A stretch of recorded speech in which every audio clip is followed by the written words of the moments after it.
ഗാസയിൽ ഇസ്രായേൽ നടത്തുന്ന ശക്തമായ ആക്രമണം 7 മാസം പിന്നിട്ടിട്ടും ഹമാസിനെ കീഴ്പ്പെടുത്താൻ സാധിക്കാത്തത് വലിയ ചോദ്യങ്ങൾക്ക് ഇടയാക്കുന്നു.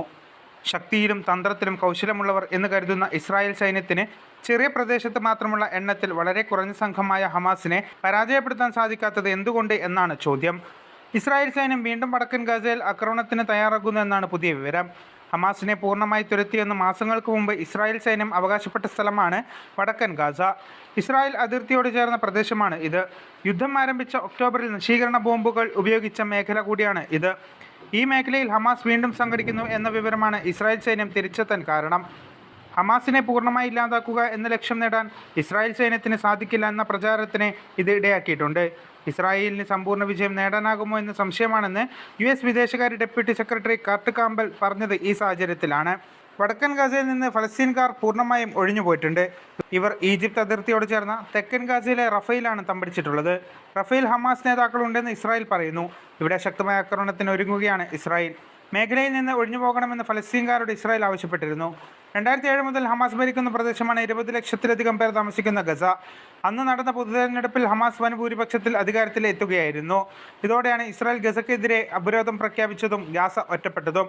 ഹമാസ് നേതാവ് യഹിയ സിൻവാറിനെ പിടികൂടുക, ഹമാസിനെ ഇല്ലാതാക്കുക എന്നീ ലക്ഷ്യത്തോടെയാണ് ഇസ്രായേൽ നീങ്ങുന്നത്. 7 മാസം പിന്നിട്ടിട്ടും രണ്ടും സാധിച്ചിട്ടില്ല. ഗസയിൽ എന്താണ് ഇസ്രായേൽ ചെയ്യാൻ പോകുന്നത് എന്ന ചോദ്യത്തിനും വ്യക്തമായ ഉത്തരം ഇസ്രായേൽ ഭരണകൂടത്തിനില്ല. 35,000-ലധികം ഫലസ്തീൻകാർ ഗസയിൽ ഇതുവരെ കൊല്ലപ്പെട്ടു. എങ്കിലും ഹമാസിന് വലിയ പിന്തുണ ഫലസ്തീൻകാർ നൽകുന്നതാണ് ഇസ്രായേലിനെ ആശയക്കുഴപ്പത്തിലാക്കുന്നത്. നിലവിലെ സാഹചര്യത്തിൽ ഇസ്രായേൽ വിജയം കാണുമോ എന്ന കാര്യത്തിൽ മുൻ ഇന്റലിജൻസ് ഓഫീസർ മൈക്കൽ മിൽസ്റ്റൈൻ സംശയം പ്രകടിപ്പിച്ചു. നെതന്യാഹു സർക്കാർ കൃത്യമായ പദ്ധതി ഇല്ലാതെയാണ് ആക്രമണം നടത്തുന്നത് എന്ന ആക്ഷേപം ഉണ്ട്. മാത്രമല്ല, ഹമാസ് തടവിലാക്കിയവരുടെ ബന്ധുക്കൾ ഇസ്രായേലിൽ പ്രതിഷേധം തുടരുകയുമാണ്. ഇസ്രായേലിനെതിരെ അമേരിക്കയിലും ബ്രിട്ടനിലും പ്രതിഷേധം നടക്കുന്നുണ്ട്. റഫേൽ ആക്രമണം നടത്തരുത് എന്ന് അമേരിക്ക ഇസ്രായേലിനോട് ആവശ്യപ്പെട്ടിരുന്നു. എങ്കിലും ഇസ്രായേൽ നീക്കത്തെ അമേരിക്ക പിന്തുണക്കുന്നുണ്ട്.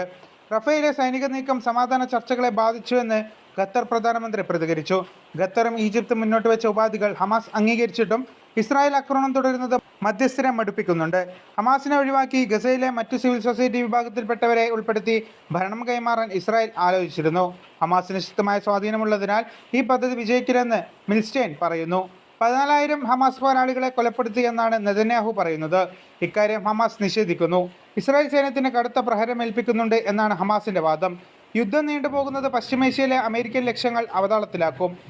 അതുകൊണ്ട് തന്നെ വേഗത്തിൽ യുദ്ധം അവസാനിപ്പിക്കാനുള്ള ശ്രമത്തിലാണ് അമേരിക്ക. എന്നാൽ യുദ്ധമെന്ന് തീരുമെന്ന ചോദ്യത്തിന് വ്യക്തമായ ഉത്തരം നൽകാൻ സാധിക്കാത്ത അവസ്ഥയാണ് ഇപ്പോൾ. News desk one India Malayalam.